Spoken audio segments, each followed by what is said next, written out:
Mi nombre es María Teresa Rubio González. Soy estudiante de la Universidad de IEXPRO. Estamos en la materia de destreza, técnicas y habilidades de litigio y debate oral. Nuestro docente, el doctor Ahmed López Jiménez. Y en esta actividad número 3 vamos a hacer un video en el cual vamos a explicar un poco sobre la teoría del caso y la teoría del delito. Vamos a comenzar por realizar un recuento breve de la evolución y los conceptos principales que se relacionan con la dogmática penal y explicar en primera instancia qué es el delito para posteriormente puntualizar y entender el porqué de la aplicación de la teoría del delito en la teoría del caso. Y bien, vamos a comenzar. El delito siempre ha existido, con mayor o menor recurrencia. En los primeros años de la humanidad eran conceptualizados como pecado, lo cual representaba una ofensa, no solo a la sociedad, sino preponderantemente a Dios. Y en consecuencia existió la necesidad de expiar los pecados mediante la imposición de algunas penas. Este vocablo prevalece en la actualidad, pues justamente se habla de una pena que puede ser privativa de la libertad y una pena que puede ser pecuniaria. Ya una vez que nace el Estado moderno, la facultad de sancionar los delitos queda en manos del Estado. Este mismo se encarga de crear las herramientas para castigar los hechos delictivos, así como para evitar que estos se sigan cometiendo.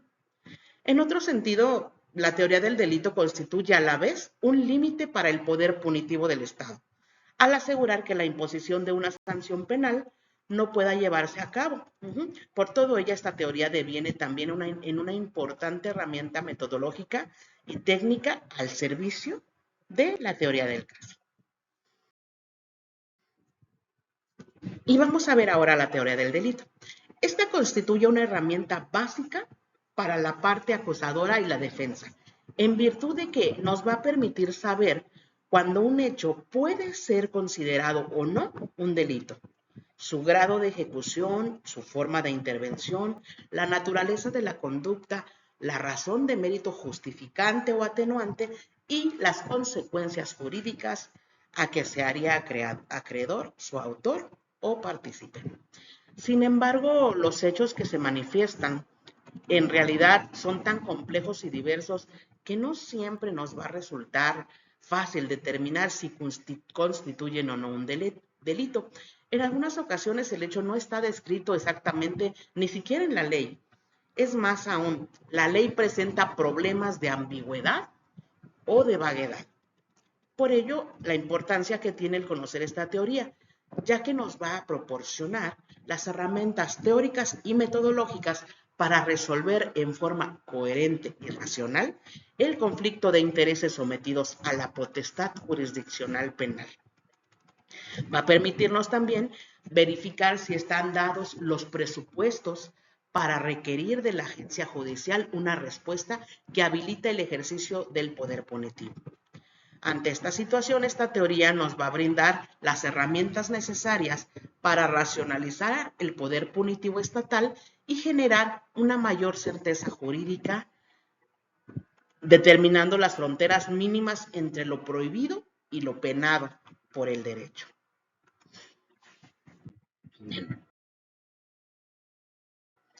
Así tenemos que en este sentido, el cometido fundamental de la teoría del delito es el estudio de las características comunes o constantes que debe reunir cualquier acción u omisión humana.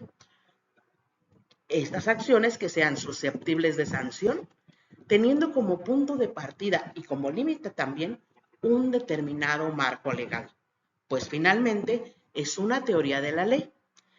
Pero también se le atribuye la función de procurar a través del método dogmático el conocimiento de la conducta punible en su conjunto para elaborar un sistema coherente, racional, objetivo y armónico del derecho penal que sirve de modelo de análisis y facilite a los operadores del sistema penal el planteo y la decisión de los casos que se le dan.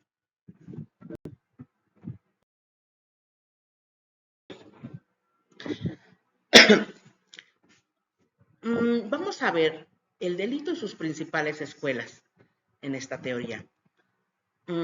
Vamos a partir por definir primero el concepto de delito.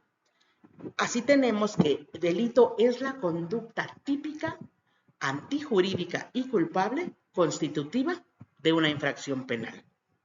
Y hay muchas escuelas que se han dado la tarea de estudiar estas teorías del delito y bueno, las principales tenemos que son el sistema clásico, el neoclásico, final de acción y por último la funcionalista o la finalista. Gracias a esto se dio un gran avance en esta teoría. Se representa el contenido o la extensión del tipo penal, ya que, por ejemplo, para el sistema clásico, el tipo penal se encontraba conformado solo por elementos objetivos. Por su parte, para el sistema neoclásico, el tipo penal se distinguía entre tipo objetivos, que incluía los elementos objetivos y normativos, y el tipo subjetivo, que ya se refería a los elementos subjetivos específicos requeridos por el tipo, siendo hasta la corriente finalista en donde la conformación del tipo penal incluyó además del tipo objetivo con sus elementos subjetivos específicos requeridos por el tipo, el dolo y la culpa.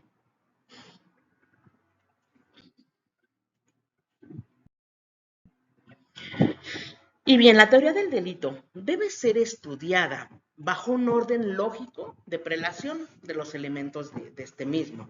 Así tenemos los aspectos positivos en los cuales tenemos a la conducta, la tipicidad, la antijuricidad, la culpabilidad y la punibilidad. Y tenemos también los aspectos excluyentes donde vemos una ausencia de conducta, una atipicidad, causas de justificación, causas de inculpabilidad y alguna excusa absolutoria.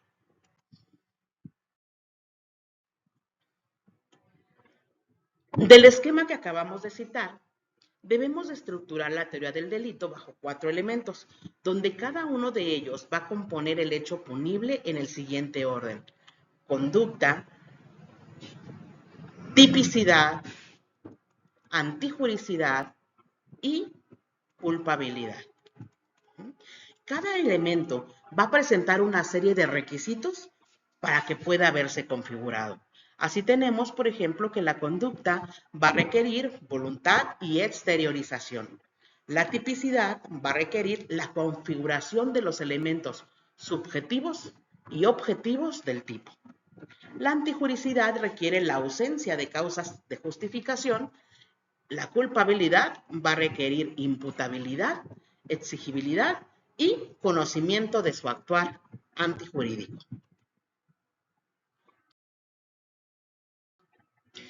Y ahora vamos a ver qué es la teoría del caso. Vamos a hablar un poco sobre ella, para de esta manera poder encontrar el enlace de estas dos teorías.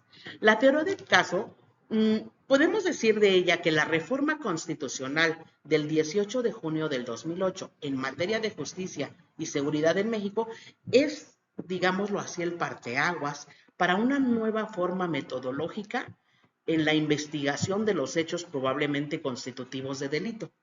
Surge la teoría del caso como una herramienta indispensable para el correcto y adecuado manejo del caso concreto que se investiga desde que se tiene la noticia criminal hasta que la sentencia causa ejecutoria. La teoría del caso así va a constituir una herramienta metodológica fundamental de apoyo y respaldo en la estrategia de litigación para la parte acusadora y la defensa en el proceso penal acusatorio. Es decir, no se va a limitar simplemente a la narración de los hechos fácticos. Además, debe existir un planteamiento claro sobre la acusación del Ministerio Público y la defensa en torno a los hechos penalmente relevantes, el material probatorio que le dan soporte y los fundamentos jurídicos que lo validarán. Es importante mencionar que la teoría del caso no solamente incumbe a las partes intervinientes, sino también al juzgador, en virtud de que las partes a través de este medio le van a brindar toda la información fáctica, probatoria y jurídica que le va a permitir contar con los elementos necesarios para su momento procesal oportuno resolver lo que a derecho corresponde.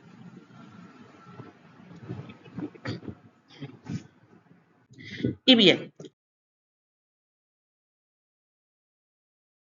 vamos a ver entonces la composición de la teoría del caso. Y esta se va a componer de tres teorías: la teoría fáctica o de los hechos, la probatoria y la teoría jurídica o legal. Analizando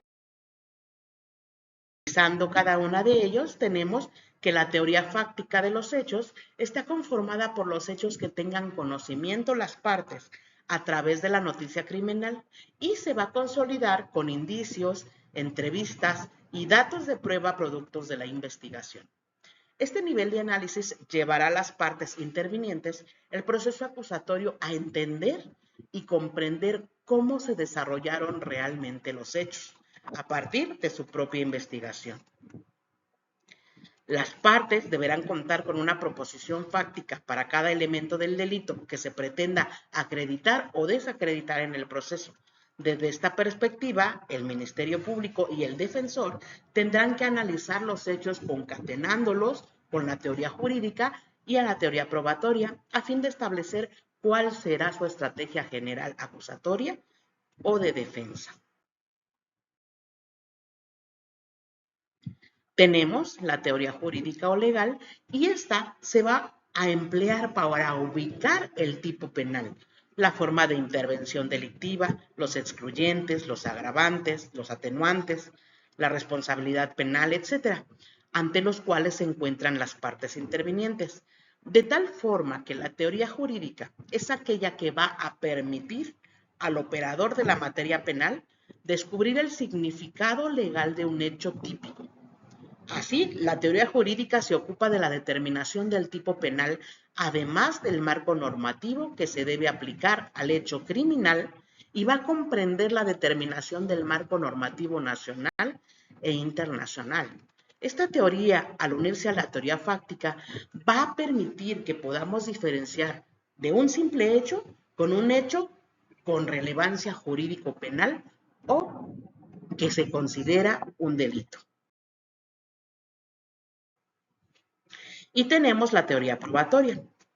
Ya una vez que se elaboraron las teorías fácticas y jurídicas, habrá que revisar, analizar y organizar las evidencias, los indicios o los datos de prueba con los que se cuente, con la intención de corroborar o fortalecer el dicho de las partes y poder precisar la veracidad y la certeza de los hechos, y que estos tienen relevancia ya jurídica penal. Es decir, se va a seleccionar todos los datos de prueba que en su momento procesal oportuno puedan utilizarse como medio de prueba y así demostrar y acreditar la existencia de aquellas preposiciones fácticas que configuran o excluyen los elementos de la teoría del delito seleccionada.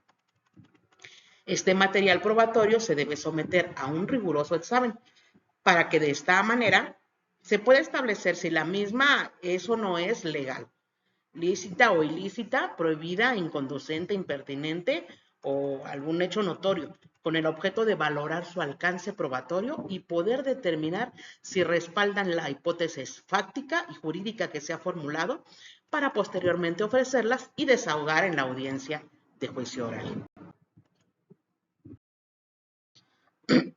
Como podemos ver, la teoría del caso exige un absoluto conocimiento de la teoría del delito por parte de los operadores del sistema acusatorio, porque la defensa, para poder diseñar una estrategia de defensa técnica y adecuada, como lo exige nuestro marco normativo, debe saber interpretar dogmáticamente la versión del imputado. Igual el Ministerio Público, si pretende refutar los argumentos de la defensa, necesita conocer a fondo sobre la teoría del delito. El éxito de la teoría del caso no depende exclusivamente de su presentación, sino cómo éste se construye desde la noticia criminal, cómo se vaya perfeccionando en la investigación complementaria y cómo se desahogue en la audiencia de juicio oral. Es importante realmente seleccionar la teoría del delito que aplicaremos, ya que si bien es cierto, la teoría fáctica necesita de la teoría probatoria para verificar el hecho criminal, no menos cierto es que ambas teorías deben contar con una referencia normativa para acreditar el delito, excluyentes, agravantes, etc.